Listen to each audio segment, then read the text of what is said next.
TDP అంటే ఈరోజు తెలుగు దాడుల పార్టీగా మారిపోయింది. మొన్న మనం చూసాం టీడీపీ అంటే తెలుగు డ్రగ్గిస్టుల పార్టీగా ఉండి వాళ్ళ ఎంపీఏ డ్రగ్స్ తీసుకుంటూ దొరికిపోయిన పరిస్థితి మనం చూసాము. ఈరోజు ఎంత దారుణంగా మా కార్యకర్తల మీద దాడి చేయడాన్ని మేము తీవ్రంగా ఖండిస్తూ ఉన్నాము. బిఆర్ నాయుడు అనే వ్యక్తి అత్యంత నైతిక విలువలు లేని వ్యక్తి. ఎన్నికల ముందే ఆ ఇందులేఖ అనే ఆవిడ లేఖ రాసింది, అతనికి నైతిక విలువలు లేవు, ఆడవాళ్ళు పని కోసం వెళ్తే లోబచ్చుకుంటాడు. అలాంటి వ్యక్తిని ఎలా టీటీడీ చైర్మన్ చేశారు చంద్రబాబు నాయుడు గారు అని నేను అడుగుతున్నాను. ఇంత వీడియోలు వచ్చినా కూడా ఎందుకు అతన్ని టీటీడీ చైర్మన్గా తొలగించట్లేదు? సనాతనవాది, సనాతన ధర్మానికి నేనే బ్రాండ్ అంబాసిడర్ అని చెప్పుకునే పవన్ కళ్యాణ్ గారు ఎందుకు దీని మీద స్పందించట్లేదు? ఎంత కలంకితుడైన వ్యక్తి ఈరోజు టీటీడీ చైర్మన్గా ఉంటే తిరుపతి మెట్లన్నీ మీరు కడగాలి.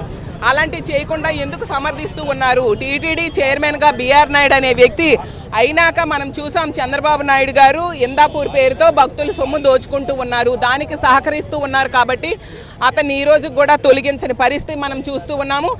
వెంకటేశ్వర స్వామి మీద అతని లడ్డూలో కల్తీ జరిగిందంటూ ఏ రోజైతే చంద్రబాబు నాయుడు గారు తప్పుడు ప్రచారం చేశారో ఆ రోజే వీళ్ళ బాగోతాలన్నీ ఆ స్వామి మహత్యంతో బయటకు తీసుకొస్తూ ఉన్నారు. వాళ్ళ ఎంపీ డ్రగ్స్ తీసుకుంటూ దొరకడం అవ్వచ్చు, ఇలా అతని టీటీడీ చైర్మన్ తాలూకా వీడియోలు అవ్వచ్చు, లేఖలు అవ్వచ్చు, ఇవన్నీ కూడా మనకు అర్థమవుతుంది. వెంకటేశ్వర స్వామి మీద ఏ రోజైతే లడ్డూ కల్తీ జరిగిందంటూ చంద్రబాబు నాయుడు గారు తప్పుడు ఆరోపణలు చేశారో ఆ రోజే తెలుగుదేశం పార్టీ పతనం ప్రారంభమైంది. వెంకటేశ్వర స్వామి తన మహత్యాన్ని చూపిస్తూ ఉన్నాడు. ఎట్టి పరిస్థితిలో బిఆర్ నాయుడు అనే వ్యక్తిని టీటీడీ చైర్మన్గా తొలగించాలి. అలాగే మా పార్టీ నాయకులు కార్యకర్తల మీద పెట్టిన అక్రమ కేసులు తొలగించాలి. అలాగే వాళ్ళ మీద దాడి చేసిన వాళ్ళ మీద కూడా కేసులు ఎట్టి పరిస్థితిలో పెట్టాలి. మన ప్రజాస్వామ్యంలో ఉన్నాం, ప్రజాస్వామ్య విలువలు కాపాడండి అని తెలియజేసుకుంటూ ఉన్నాం.